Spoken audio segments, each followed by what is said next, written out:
Hi, good morning! Ito na naman po ako, breakfast uli. Hindi pwedeng mawala ang breakfast. Nabuksan ko na yung aking binili. Ulam namin, adobong manok, pero pinatuyot ko siya, tuyot na tuyot siya. Para siyang fried na. Kasi gusto ko yung tuyot na tuyot. Diba hindi ako mahilig sa sabaw, hindi ako mahilig sa sausawan. Tapos binuksan ko na, bumili ako ng bikoys. Nakain ko na. Sarap, napakalutong bagong gawa. Siyempre, hindi mawawala yung chocolate ko. Sarap. Hindi talaga mawawala yan. Pag nawala ang chocolate, malungkot na ako.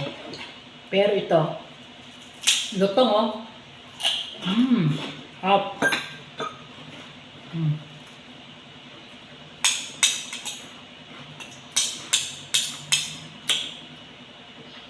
Tama nyo kasi gusto ko yung may buto-buto.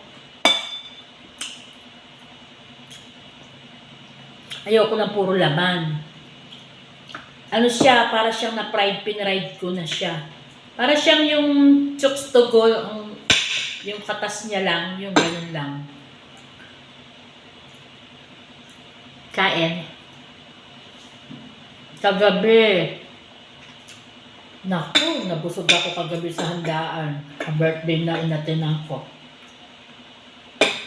Yung diet ko nasira. Lumaki agad ang tiyan ko. Ang daling kain na, lumaki agad tiyan ko.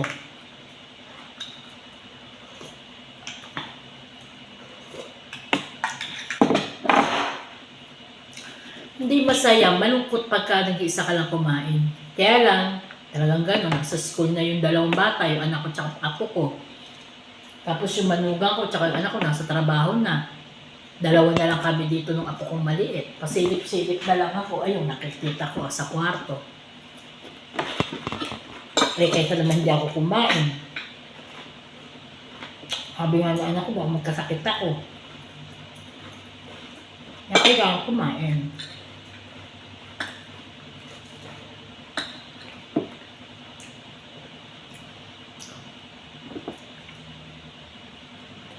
Kailangan kumain ako ng heavy breakfast. Di ba nga, inuulit ko, di ba hindi ako makain ng lunch, hindi ako makain ng dinner. Pero kagabi, kumain ako ng dinner kasi matend ako ng birthday, hindi man pwedeng hindi ako kumain. Ano gagawin ko doon? Tatanga lang. Eh, napagod ako, kantat sayaw ang ginawa ko.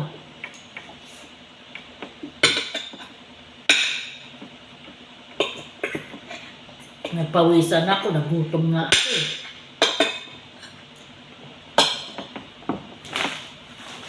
Sarap nitong bikos. Pag bago gawa ang bikos, sobrang lutong. Masarap. Pero pag stock na, lasang mantikang maanggo na.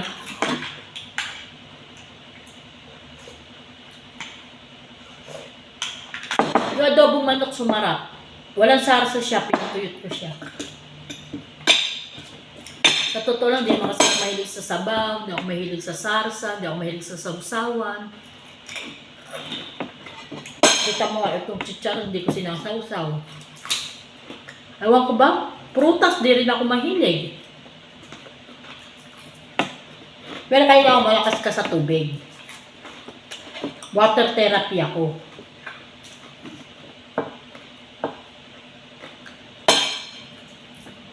Malutong.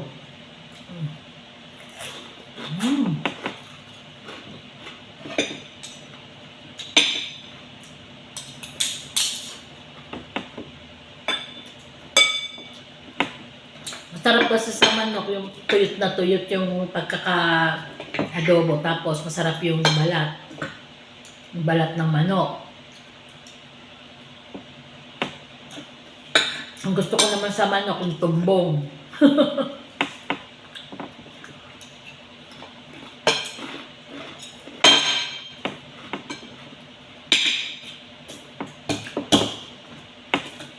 Paubos na yung kanin ko.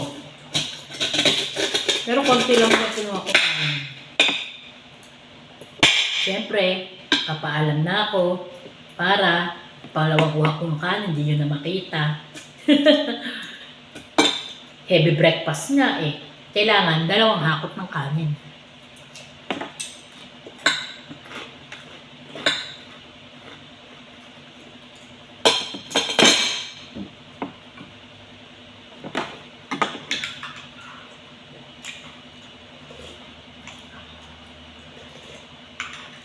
Yun nga, papaalam na po ako. Bukas na lang ho ulit. Bye-bye.